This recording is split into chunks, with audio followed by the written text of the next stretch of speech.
Hi viewers, welcome to our channel. ప్రస్తుతం మనతో ఉన్నారు legal expert K R Sunil Kumar గారు. నమస్తే సార్. నమస్కారం అండి. ఫాస్టింగ్ గురించి విన్నారా ఎప్పుడైనా మీరు? ఖచ్చితంగా ఎప్పుడైనా చేశారా? చేయాల్సిందే కదండి. శనివారం వెంకటేశ్వర స్వామికి, సోమవారం అలా డేస్ ఉంటాయి కదా, కంపల్సరీ చేయాల్సింది. జనరల్గా ఫాస్టింగ్ సంబంధించి చూసుకుంటే లేటెస్ట్గా ఈ ఫాస్టింగ్ అనేది వచ్చింది. అవునండి. అసలు ఫాస్టింగ్కి ఈ ఫాస్టింగ్కి డిఫరెన్స్ ఏంది? జనరల్గా ఈ ఫాస్టింగ్ అనేది ఏంటి అంటే, మనమైతే ఎప్పుడైతే ఫాస్టింగ్ అనేది ఏదో ఫుడ్ లేకుండా ఆ రోజు పస్తులు ఉండడం అనేది జరుగుతుంది, అది ఆరోగ్యరీత్యా, ఇది శారీరక ఆరోగ్యరీత్యా జరుగుతుందండి. ఈ ఫాస్టింగ్ అనేది ఏంటంటే మెంటల్ హెల్త్ బీయింగ్ గురించి, వెల్ బీయింగ్ గురించి, మెంటల్ హెల్త్ గురించి. ఈ ఫాస్టింగ్లో ఏంటంటే ఒక 3 hours మొబైల్ను ముట్టుకోకుండా, మొబైల్ చూడకుండా, వాట్సాప్ చూడకుండా, మీమీస్ చూడకుండా, రీల్స్ చూడకుండా ఒక 3 hours మనం ఖాళీగా ఉండడాన్ని ఈ ఫాస్టింగ్ అంటాం అన్నట్టు. దీనివల్ల మనకి ఏమవుతుందంటే వెల్ బీయింగ్ కోసం, వెల్ బీయింగ్ అనేది ఏంటంటే మెంటల్ హెల్త్ అనేది ఇప్పుడు చాలా ఇంపార్టెంట్ అయిపోయింది. ఎందుకు అంటే శారీరకంగా శ్రమ ఉండకుంటే ఆ వచ్చే సమస్యల కన్నా మెంటల్లీ హెల్త్ లేకపోతే చాలా ఆరోగ్య సమస్యలు వస్తున్నాయండి. కాబట్టి దీని గురించి చాలా మంది చెప్పేది ఏంటంటే ఈ ఫాస్టింగ్ అన్నట్టు. ఒక 3 hours పొద్దున్న లేవగానే మొబైల్ చూసుకోవడం కన్నా ఒక 3 hours వరకు మొబైల్స్లో ఇంపార్టెంట్ ఏమైనా కాల్స్ ఉంటే పక్కకు పెట్టేసి తర్వాత మొబైల్ చూసుకున్నా పర్లేదు, కానీ ఒక 3 hoursని మొబైల్కి దూరంగా ఉండడం, ఐదర్ మార్నింగ్ కానీ ఈవినింగ్ సెక్షన్ కానీ ఎవ్రీడే ఉంటే ఏమవుతుందంటే మెంటల్లీ హెల్త్ బాగుంటుంది అనేది. కానీ ఈ రోజుల్లో చూసుకుంటే సునీల్ కుమార్ గారు, మనిషి లేస్తున్నది మొదలుకొని లేవగానే, గతంలో అయితే నాకు నచ్చిన ఫోటో చూడాలి, లేదు పెళ్లి అయిపోతే భార్య అయితే భర్త ముఖం చూడాలి, భర్త అయితే భార్య ముఖం చూడాలి అనేది ఒక సెంటిమెంట్ ఉండేది. కానీ ఈ మధ్య కాలంలో మొబైల్స్ ఎక్కువైపోయిన తర్వాత, ఆండ్రాయిడ్ మొబైల్స్ ఎక్కువైపోయిన తర్వాత, మరి ముఖ్యంగా చెప్పుకుంటే పడుకునేటప్పుడు కూడా ఫోన్తోనే పడుకుంటున్నారు, లేవగానే ఫోన్ చూస్తున్నారు. ఈ సెంటిమెంట్లు, వాళ్ళని చూస్తే మంచి అవుతుంది, వీళ్ళని చూస్తే రోజంతా మంచిగా ఉంటుంది, ఇవన్నీ పోయినాయి. ఇటువంటి పరిస్థితుల్లో ఈవెన్ చిన్నపిల్లలు కూడా ఈ ఫాస్టింగ్ అనేది సాధ్యమేనంటే మెంటల్ హెల్త్ గురించి, వెల్ బీయింగ్ గురించి కంపల్సరీ చేయాల్సింది ఏంటంటే, జనరల్గా ఇంతకుముందు ఎట్లుండే అంటే 10 o'clock కాల్ అయింది అంటే, నైట్ 10 PM అయిందంటే ఫ్రెండ్కి కానీ జనరల్గా అయితే ఒక ఫీమేల్కి కానీ ఒక కాల్ చేయాలనుకుంటే 10 దాటింది వాళ్ళకి చేయకూడదు, ఒక అవతల పార్టీకి లేదంటే ఒక ఫ్యామిలీ మెంబర్స్ ఉన్నారంటే వాళ్ళని డిస్టర్బ్ చేయకూడదు అనే ఆలోచనలు ఉండేవి. 10 తర్వాత చేయాలంటే ఆలోచించేవాళ్ళం. ఇప్పుడు జనరల్గా ఏమైందంటే 1 to కూడా జనరల్ కాల్ అయిపోతుంది. ఒక ఆఫీసర్ సీనియర్ జూనియర్ చేస్తున్నారు, ఒక ఎంప్లాయీ తోటి ఎంప్లాయీ కూడా 11 o'clock కాదు, 12 o'clock కాదు, 1 o'clock కూడా 1 PM కూడా ఫోన్ చేసి అప్డేట్ అడుగుతున్నాడు, దానికి తగ్గట్టు రేపటి ప్రోగ్రామ్ ఏంటి అని అడుగుతున్నారు. వాట్సాప్ గ్రూపులు పెట్టుకొని ఎంప్లాయ్మెంట్లో కూడా 11 o'clock కూడా అప్డేట్ వస్తుంది, దాన్ని బట్టి టుమారో వర్క్ అలాట్ అవుతున్నారు. సో నేను ఏమంటున్నా అంటే, ఈ మెంటల్ హెల్త్కి సంబంధించినంత వరకు కంపల్సరీ మీరు 3 hours 2 hours వీలైతే 1 hour అయినా మొబైల్ దూరం పెట్టి ఉండడం తప్పదు అనేది. టెక్నాలజీ కావాలని టెక్నాలజీ కోసం పరిగెత్తడం, టెక్నాలజీని వినియోగించుకోవడంలో ఇండియా ముందుంటుంది. కానీ అదే పరిస్థితుల్లో టెక్నాలజీని ఎంతగా యూజ్ చేసుకుని ముందుకు పోతున్నా కూడా అదే టెక్నాలజీని కొంత గ్యాప్ ఇవ్వండి, దానికి కాస్త ఫాస్టింగ్ ఇవ్వండి. అంటే టెక్నాలజీ మీన్స్ ఎక్కడైనా నీడ్ ఉన్న కాడ, నెససరీ ఉన్న కాడ మొబైల్ వాడడం అనేది కంపల్సరీ అండి. కానీ పొద్దున్న నుంచి సాయంత్రం వరకు రీల్స్ చూడడం, ఇన్స్టా రీల్స్, మీమీస్, తర్వాత జోక్ చూడడం, వీడియో చూడడం, అంటే స్క్రీనింగ్ టైం ఎక్కువ అయిపోతుంది అన్నట్టు.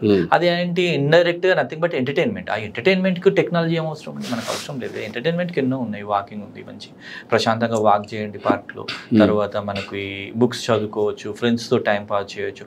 ఒకటే ఇంట్లో ఉంటారు, అందరం మొబైల్ చూసుకుంటాం. ఈవెన్ ప్రతి ఇంట్లో జరిగేది అదే. ఇక్కడ నాకు ఒక చిన్న డౌట్ ఉంది, ఒకే ఇంట్లో ఉంటాం, అందరం మొబైల్ చూసుకుంటామంటే, గతంలో అందరూ ఈవినింగ్ ఇంటికి వచ్చిన తర్వాత మార్నింగ్ ఎవరి పనులు వాళ్ళు బిజీగా పోతూ ఉంటారు, మధ్యాహ్నం ఎక్కడ వాళ్ళు అక్కడ ఉంటారు, కానీ ఈవినింగ్ అయినా సరే ఫ్యామిలీ అంతా కలిసి కూర్చొని తినాలి, ప్రశాంతంగా తినాలి అనేది ఒక నియమం ఒకటి ఉండేది. ఇప్పుడు అందరు ఇంటికి వచ్చి కూర్చున్నా సరే, అందరూ ఒక డైనింగ్ టేబుల్ మీద కూర్చున్నా సరే, ఎవరి ఫోన్లో వాళ్ళు బిజీగా ఉంటున్నారు. భార్య ఏమిస్తుందో భర్తకు తెలియదు, పిల్లలు ఏం తింటున్నారో తల్లిదండ్రులకు తెలియదు. ఫుడ్ అయిపోతుంది, డిన్నర్ అయిపోతుంది, అలాగే ఫోన్ పట్టుకొని ఎవరి రూమ్లోకి వాళ్ళు వెళ్ళిపోతున్నారు. భార్య భర్తల మధ్య సంబంధాలు పోయినాయి, తల్లిదండ్రుల పిల్లల మధ్య సంబంధాలు పోయినాయి. లాస్ట్ అవుతుంది. దీని గురించి అండి మేము అనేది ఏంటంటే, కనీసం ఒక తినేటప్పుడు కానీ, నా తర్వాత ఒక ఈవినింగ్ టైం, ఏదో ఒక పర్టికులర్ టైం పెట్టి ఈచ్ ఇండివిజువల్గా, పోనీ అందరు గ్రూప్ అయినా కాకుండా ఇండివిజువల్గానే మనం టైం పెట్టుకొని మనం ఏం చేయాలంటే ఒక ఫాస్టింగ్ లాగా అన్నట్టు ఈ ఫాస్టింగ్ చేసేస్తే మొబైల్స్కి ఎంతవరకు దూరం ఉంటే అంతవరకు మనకు మంచిది. ఈ మధ్య సెలబ్రిటీస్ కూడా చెప్తున్నారు, నెలలో ఒకరోజు లేదా వారంలో ఒకరోజు అసలు ఫోనే ముట్టుకోరట.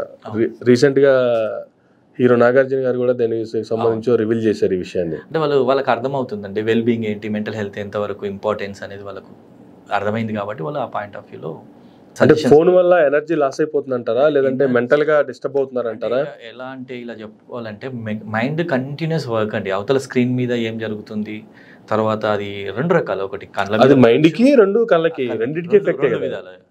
కాబట్టి ఈ ఫాస్టింగ్ అనేది తప్పదు. కానీ ఈ మధ్యకాలంలో చూసుకుంటే చిన్న పిల్లలకు కూడా మొబైల్స్ అలవాటు అయిపోయి ప్రతి ఒక్కరికి స్పెట్స్ వచ్చేస్తాయి. అవునండి. దీనికి కూడా ఇప్పుడు బ్రేక్ పడే అవకాశం ఉందంటారా? ఈ ఫాస్టింగ్ అనేది ఇంపార్టెంట్ అనే చెప్తున్నాం. బ్రేక్ అనేది ఎవరికి వాళ్ళు వేసుకోవాల్సిందే. సెల్ఫ్ డిసిప్లిన్ అంటారు ఇక్కడ. సెల్ఫ్ డిసిప్లిన్ ఉండే మాత్రం ఖచ్చితంగా కొంత టైం అనేది పక్కకు పెట్టే వాళ్ళ హెల్త్ బాగుంటుంది. పిల్లలు కూడా వీలైనంత వరకు మొబైల్కి దూరంగా ఉండడమే మంచిది.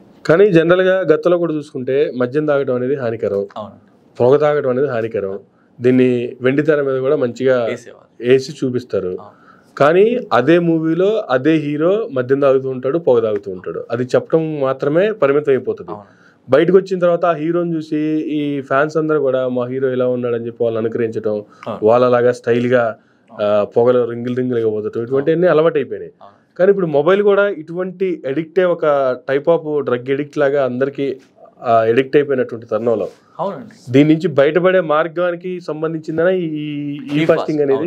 ఈ ఫాస్టింగ్ అనే వర్డ్ అది క్లియర్ గా చెప్పేది ఏంటంటే ఎలక్ట్రానిక్ ఫాస్టింగ్. అంటే వాటికి ఎంత వీలైతే అంత దూరంగా ఉండడం, సాధారణంగా తోటి మనిషితోని ఫ్రీగా ఉల్లాసంగా ఉండడము, వాకింగ్, ఇంకా ఏదైనా ఒకటి, పుస్తకం చదువుకోవడము, లైబ్రరీకి వెళ్ళడము, ఏదైనా చేయడం. కానీ మొబైల్స్ మీద 24 hours ఉండడం వల్ల ఇబ్బంది అనేది, హెల్త్ పాడైపోతుంది, మెంటల్ గా డిస్టర్బ్ అవుతారు.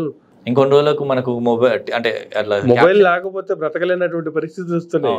ఈవెన్ చిన్న పిల్లలు కూడా ఒకసారి ఏడు పాపాలంటే వాళ్ళ చేతిలో మొబైల్ కంపల్సరీ ఇవ్వాల్సిందే. మొబైల్ లేకుండా తినరు పిల్లలు. ఇప్పుడు వాళ్ళు కూడా ఆలోచించుకోవాలి. ఎంత అయితే వీలైతే అంత మొబైల్ దూరం పెట్టడం పిల్లలకు అనేది ఇంపార్టెంట్. సో థ్యాంక్ యూ అండి, thank you very much sir. ఇదండి ఈ ఫాస్టింగ్ కి సంబంధించి సునీల్ కుమార్ గారు ఇచ్చినటువంటి వివరణ. ఎవరైనా సరే మొబైల్ వాడటం ఎంత ఇంపార్టెంటో ఆ మొబైల్కి కొంచెం దూరంగా ఉండి హెల్త్ని, మెంటల్గా, మనిషి యొక్క కళ్ళను కావచ్చు, చూపును కావచ్చు, ప్రతిదీ కాపాడుకోవడం కూడా మనిషికి అంతే ఇంపార్టెంట్. కాబట్టి వీలైనంతసేపు రోజులో ఎంత టైం మనం మొబైల్కి దూరంగా ఉండగలమో అంత టైం దూరంగా ఉంటే అది ఎవరికి వారికే ఆరోగ్యానికి మంచిది. కాబట్టి దీన్ని ఆచరించేటువంటి ప్రయత్నం చేద్దాము. సో ఇది ఈనాటి ఇంటర్వ్యూ. చూస్తూనే ఉండండి మైరా మీడియా.